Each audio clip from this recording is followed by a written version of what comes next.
Mali attaque contre un camp militaire, l'ancien partenaire à l'œuvre, telle est notre grande interrogation.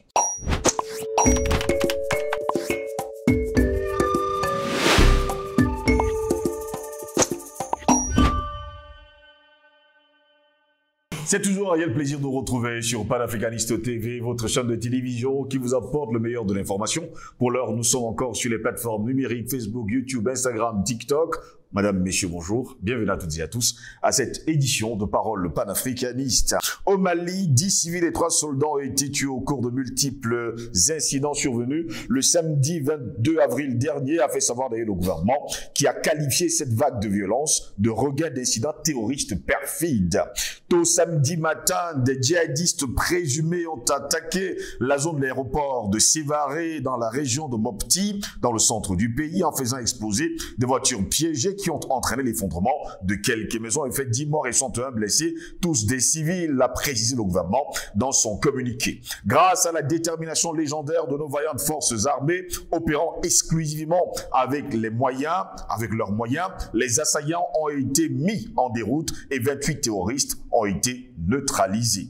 Des élus locaux et une source diplomatique ont désigné le lieu de l'attaque comme étant un camp abritant des troupes militaires. En 2022, il faut préciser que les autorités maliennes avaient commencé à travailler avec les instructeurs russes, mais jusqu'à preuve de contraire, eh bien, la France n'en démord pas du tout et continue à faire la sale besogne en plein cœur du pays avec, on va le préciser, ses bras séculiers. Et d'ailleurs, dans le communiqué signé du ministre d'État de l'administration territoriale et de la décentralisation porte-parole du gouvernement, le colonel Abdou Maïga, je vais vous lire quelques lignes, il dit, et je cite, dans ce communiqué signé du 22 avril 2023, après l'analyse, le gouvernement de la transition note que ces récents incidents terroristes synchronisés relèvent d'une même planification diabolique en vue d'annihiler la volonté des autorités de la transition à poursuivre la refondation et la sécurisation du Mali conformément à la vision de son excellence, le colonel Assimi Goïta, président de la transition, chef de l'État. Le gouvernement de la transition demande au peuple malien de redoubler de vigilance face à cette tentative désespérée consistant à saper notre morale au moment où les succès opérationnels engrangés dans la lutte contre le terrorisme sont de plus en plus éclatants. Le gouvernement de la transition félicite les FAMA c'est les forces armées maliennes, pour leur professionnalisme et réitère l'engagement devant le peuple souverain du Mali que rien ne pourra dévier les autorités de la transition dans l'atteinte de tous ces objectifs, notamment la neutralisation totale des terroristes, ni empêcher la marche du Mali vers la prospérité et le développement. Que Dieu bénisse le Mali et préserve les Maliens. C'est signé justement à Bamako le 22 avril 2023, le ministre d'État, ministre de l'administration territoriale et de la décentralisation, porte-parole du gouvernement, le colonel Abdoulaye Maïga, chevalier de l'ordre national. Voilà pourquoi nous nous interrogeons encore. Mali attaque contre un camp militaire,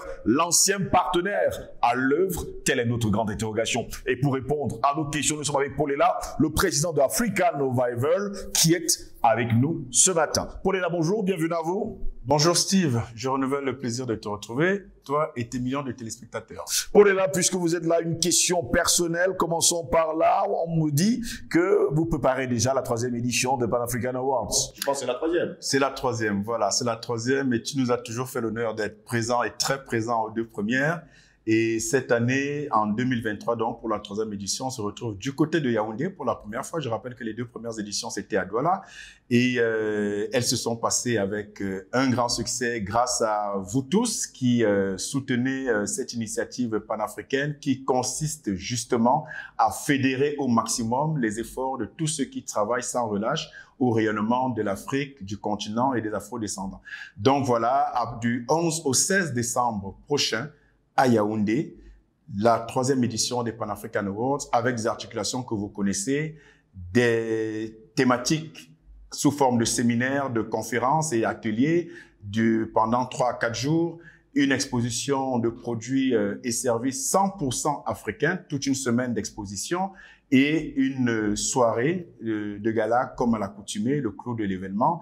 Et on innove cette fois-ci avec un circuit touristique et des visites touristiques au niveau même de la ville de Yaoundé et hors de la ville. Vous serez informés au fur et à mesure et évidemment par le canal de Panafricaniste TV qui est un des grands partenaires de l'événement.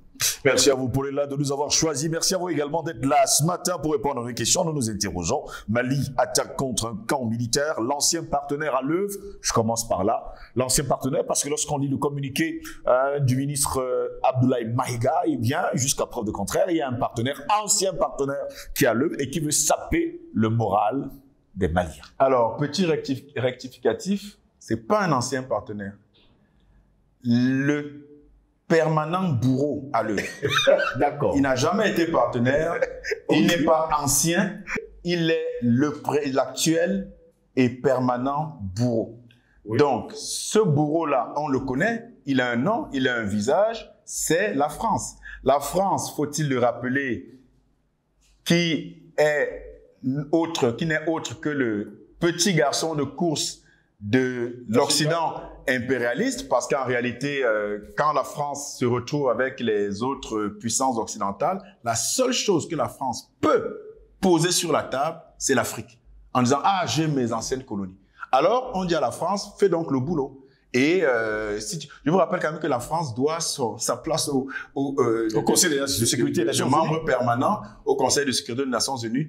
Elle doit ce statut à l'Afrique, où elle joue encore les rôles de porte-plume. Pour combien de temps encore? Il y a déjà le Mali qui a dénoncé cette usurpation de titres, oui. Et il est temps que les pays africains continuent. En tout cas, voilà cette France-là qui se présente toujours dans ses illusions de grandeur, qui en réalité n'est pas un ancien partenaire du Mali, n'a jamais été un partenaire du Mali ni de l'Afrique, ne sera jamais un partenaire, sauf quand les Africains auront repris la main sur leur destinée, et qu'ils ne seront plus fourvoyés par les désidératas impérialistes occidentaux. Là, la France pourrait être un partenaire, mais selon nos désidératas, selon notre propre vision, selon nos propres exigences africaines. Et à ce moment, on pourra parler de partenaire. Mais jusqu'ici, ni la France, ni aucun pays occidental n'a jamais été le partenaire de l'Afrique. Et en l'état actuel des choses, par rapport à la configuration géopolitique actuelle, ils ne sont pas nos partenaires, on n'en veut pas comme partenaire dans cette configuration. Donc, oui, la France, l'actuel bourreau, le permanent bourreau, est forcément dans les méandres de tous ces soubresauts d'insécurité au Mali et au Sahel en général, mais particulièrement au Mali, pour justement essayer de perpétuer cette instabilité qui profite à la France et à l'Occident parce que leur principe, c'est diviser pour mieux régner. Paul-Ella, comment comprendre qu'un pays comme le Mali, qui lutte pour sa souveraineté, qu'il y a encore à l'intérieur du pays ceux qui ne le comprennent pas et qui prêtent encore aujourd'hui main forte à la France pour déstabiliser ce pays? Alors, ils le comprennent. Alors ça, c'est mon avis. Hein. On n'est pas dans la pensée unique. Je n'ai pas la science infuse, mais mon cher Steve, ceux qui œuvrent de façon active pour torpiller les valeureux efforts des FAMA, des forces armées maliennes, sous le couvert du valeureux gouvernement de transition dirigé par Assimi Goïta et Choguel Kokala Maïga, tous ceux qui le font de façon délibérée pour torpiller justement cette propension inarrêtable et inéluctable à la véritable liberté des peuples maliens et africains partant, ce ne sont pas des gens qui ne se comprennent pas ou qui ne savent pas ce qu'ils font. Ceux qui ne comprennent pas ou qui ne savent pas ce qu'ils font, ce sont certaines populations qui se laissent absorber, qui se laissent mentir par le narratif mensonger officiel de l'Occident et par le truchement de ces médias mensonges. Mais ceux qui s'activent officiellement ou dans l'ombre pour gâcher le processus, la détermination de la libération totale de l'Afrique, que ce soit au Mali ou ailleurs, ils savent très bien ce qu'ils font. Ils ne sont pas naïfs, ils ne sont pas innocents.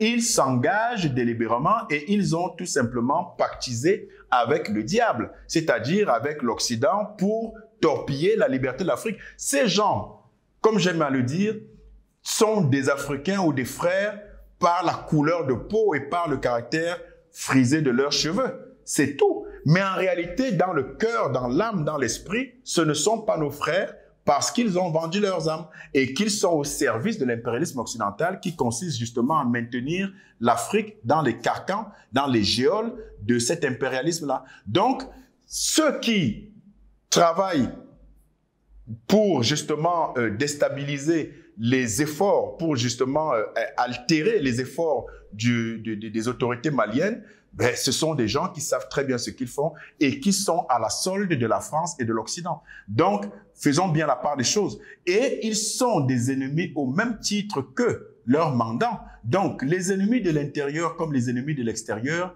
ils forment un seul camp qu'on doit combattre sans merci.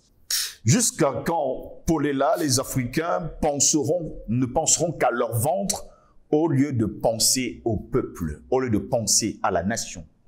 Alors, jusqu'à ce que le niveau d'éveil des consciences, ce que nous appelons la masse critique, sera atteinte. Parce que cette masse critique qui est inéluctablement en train de se constituer et qui est en train d'être atteinte, va inverser la tendance. La tendance actuelle, c'est quoi? Depuis au moins le 15e siècle. Mais c'est qu'il y a en face un camp, notamment occidental, qui ne connaît pas d'autre modèle de survie que la rapine, le viol, le meurtre et la falsification, le mensonge. Et donc, vous avez des peuples originels de la planète, donc les Africains, dépositaires de toutes les sciences et les connaissances originelles, qui se sont fait donc spolier, mentir, massacrer pendant des siècles. Et ce peuple-là, agresseur, est resté sur son paradigme de prédateur. Il se trouve donc qu'ils ont réussi à constituer des poches de relais au niveau des Africains qui font que ils servent donc, ces poches-là servent donc de relais. C'est-à-dire, ce sont les ennemis de l'intérieur. Donc, ils ont réussi à constituer des blocs. Ils ont réussi à constituer, on peut appeler ça des groupes de personnes ou des communautés ou des clans qui sont totalement acquis à leur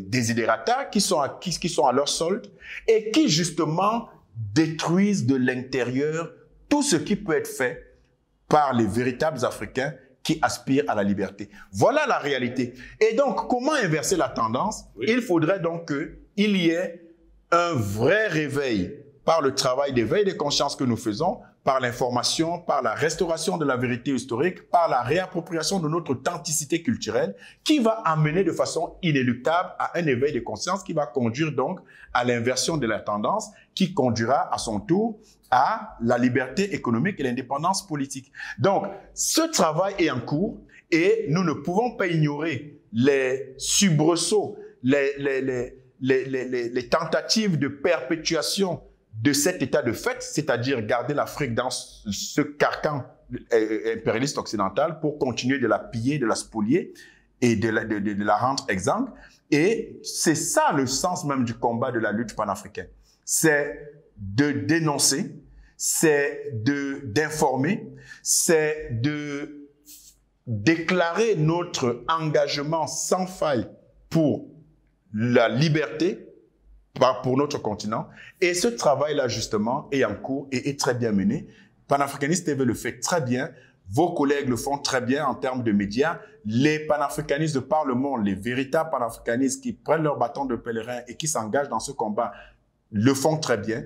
Et la réponse à votre question, donc, je me reprends, c'est, vous dites, quand est-ce qu'on va enfin mettre un terme à ces Africains qui ne pensent qu'à leur ventre? On mettra un terme à ces Africains à cette réalité triste d'Africains qui ne pensent qu'à leur ventre et vendent leurs âmes à l'Occident pour contribuer à la déstabilisation du continent. Cette réalité prendra fin aussitôt que la masse critique des consciences éveillées en Afrique et partout dans le monde sera atteinte. Il faut quand même préciser que dans le communiqué du colonel Abdoulaye Maïga, il précise, après analyse au gouvernement de la transition, note que ces récents incidents terroristes synchronisés relèvent d'une même planification diabolique en vue d'annihiler la volonté des autorités de la transition à poursuivre la refondation et surtout la sécurisation du Mali conformément à la vision de son excellence le colonel Assimi Goïta, président de la transition chef de l'État.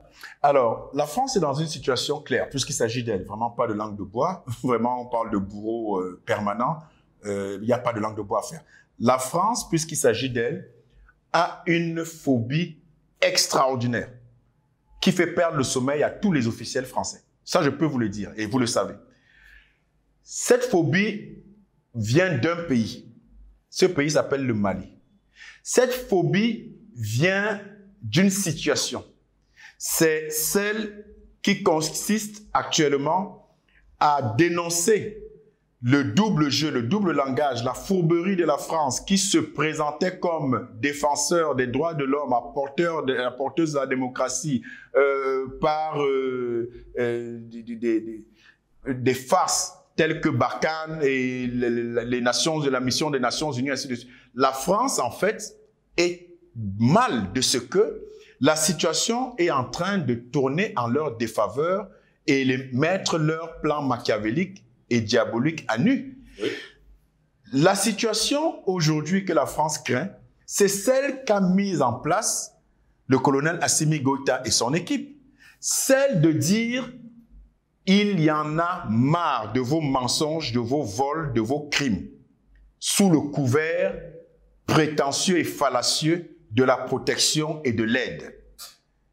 Et aujourd'hui, ce qui fait le plus peur à la France, et je les comprends, les pauvres, c'est que le monde entier est en train de voir la supercherie de la France, parce que la France qui s'est dite, ne prenons que cette référence historique, parce qu'il y en a d'autres bien antérieures qui montrent et qui présentent la fourberie de la France et de l'Occident en général, s'il en était encore besoin de le présenter, parce que tellement ça paraît évident.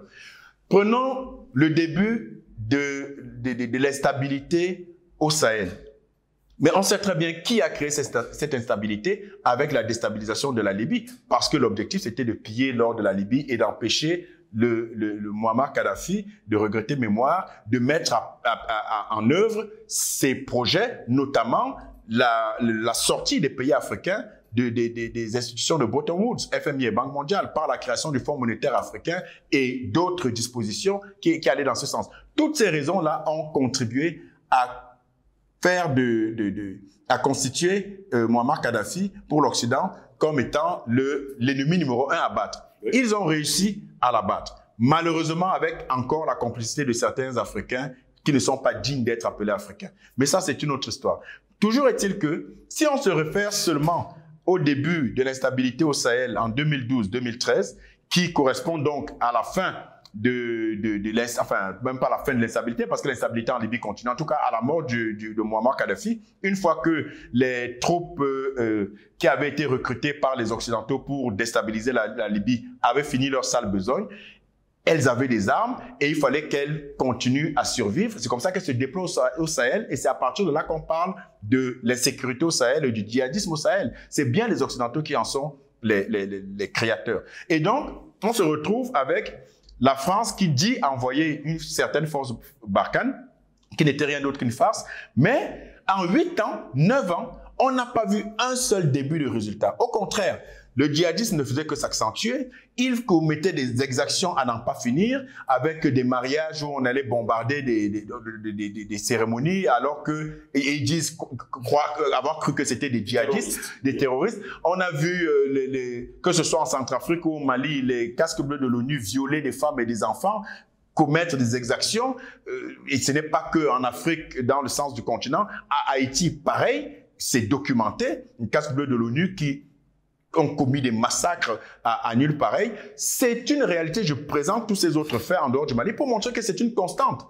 Alors, vous avez donc cette période-là où la France n'a rien eu à prouver, ou alors qu'elle était réellement dans ses propres missions, ça veut dire encourager le terrorisme. Exactement. Et vous avez de valeureux Africains dignes de ce nom, les personnes du colonel Assimi Goïta et tout son gouvernement, qui disent il y en a marre, on n'en peut plus de cette supercherie, et qui viennent mettre de l'ordre, mais surtout, qui en moins de 6 mois font des résultats 10 fois plus importants, 1000 fois plus importants que les prétendus résultats de la France en près de 10 ans. Mais en plus, ils ont toutes les preuves que la France n'était pas seulement passive, que l'armée française n'était pas seulement en villégiature, donc en balade touristique au Mali, mais qu'ils étaient acteurs du terrorisme dans le financement et dans l'armement. Mais ils ont dit qu'ils veulent le démontrer à l'ONU, Question simple. Pourquoi la France refuse? Mais si vous n'avez rien à vous reprocher, vous dites oui, apportez les preuves. La plainte est toujours pendante. Mais la plainte est pendante. Vous dites apportez les preuves si vous n'avez rien à craindre et vous dites apportez les preuves, on va les démonter parce qu'on a les contre-preuves. Mais jamais ça ne s'est produit. Donc oui, la France est bien responsable de la déstabilisation du Sahel et du Mali. Je rappelle quand même que la Libye, c'était en tête de poule des agresseurs, c'était la France de Nicolas Sarkozy. Et les autres n'ont fait que suivre. Donc, aujourd'hui, on ne peut pas... la France est donc dans une situation de panique totale au niveau de son establishment. Ce qui est normal, parce que la vérité va être connue. Et leur seul espoir, c'est de torpiller le processus de libération totale du Mali. Parce que ce soit sur le plan politique, que ce soit sur le plan économique, militaire, le Mali est en train de renaître de ses cendres après que la France l'ait copieusement spolié pendant tout ce temps. Et c'est l'exemple le plus patent de l'empire du mensonge que constitue l'Occident. Parce que ça va être, c'est ça la peur de l'Occident, pas seulement de la France, l'Occident en général, et ça va éclabousser le monde entier, ça va s'afficher au grand jour. Le vrai jeu et le vrai rôle de la France en Afrique, et c'est le signe, ce sera le signe, et c'est ça la principale source de panique de la France, le signe avant-coureur de la libération totale de l'Afrique. Parce que regardez, ça a déjà commencé, mais dites-vous bien que si, et c'est ce qui va se passer de façon inéluctable, confiance aux autorités maliennes, si on arrive, et on va arriver à la fin du processus, pour moi, la fin du processus, c'est quoi? De libération du Mali.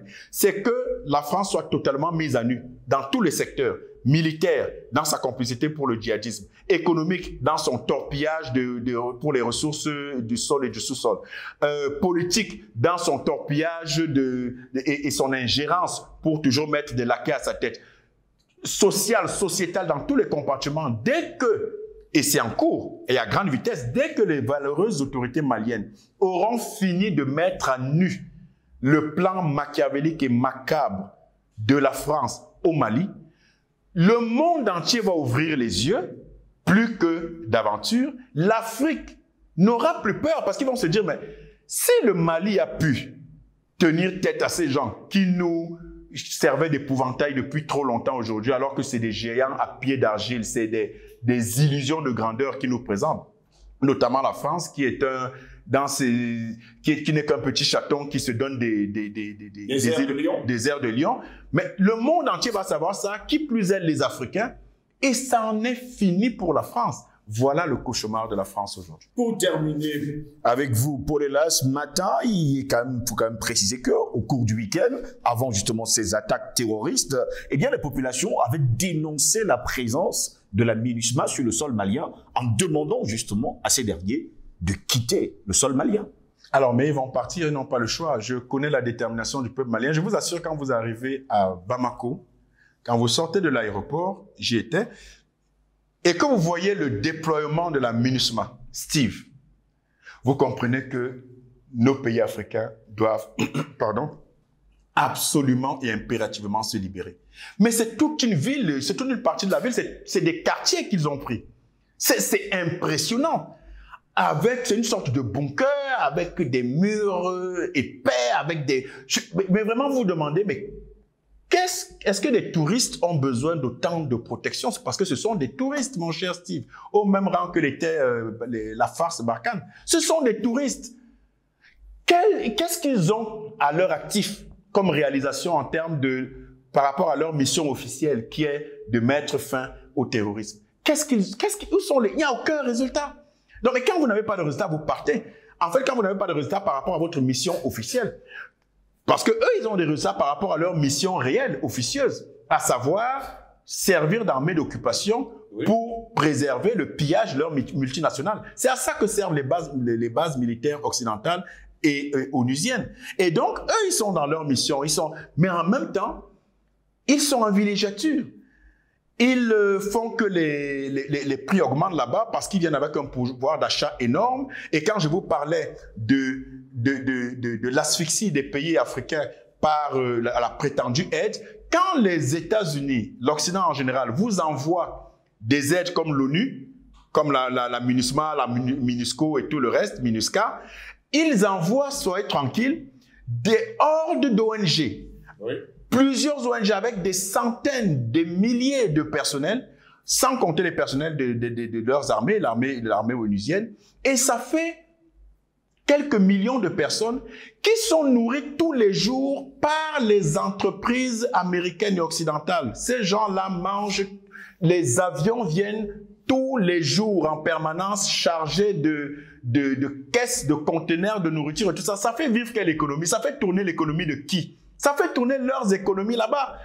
Mais vous voyez la supercherie. Pendant ce temps, ils transfèrent donc leur pouvoir d'achat élevé vers ces pays-là.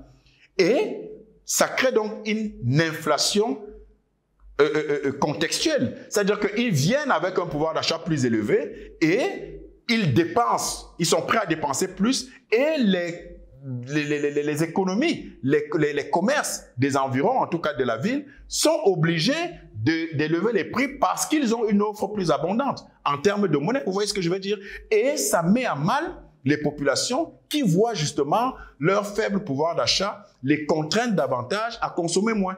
Je ne sais pas si vous voyez jusqu'où va cette sorte de manigance occidentale. Donc, il est hors de question de continuer à penser une seule seconde que ces pays occidentaux, par leur présence, qu'elle soit militaire, qu'elle soit soi-disant humanitaire, parce que l'humanitaire, dans le sens de l'Occident tel qu'il l'applique en Afrique, c'est une grosse mafia. C'est une des pires supercheries que le monde ait jamais connues. Dans cette humanitaire-là, c'est une clique de bandits qui viennent se servir et qui disent venir œuvrer pour les populations. Ce n'est juste plus possible, mon cher Steve, d'accepter ce narratif mensonger de l'Occident. Paul est là, merci. Merci Steve, merci à tes millions de téléspectateurs. Mesdames, messieurs, c'est ici que s'achève cette édition de Parole panafricaniste. Au plaisir de vous retrouver très prochainement. Nous vous souhaitons de passer une agréable journée.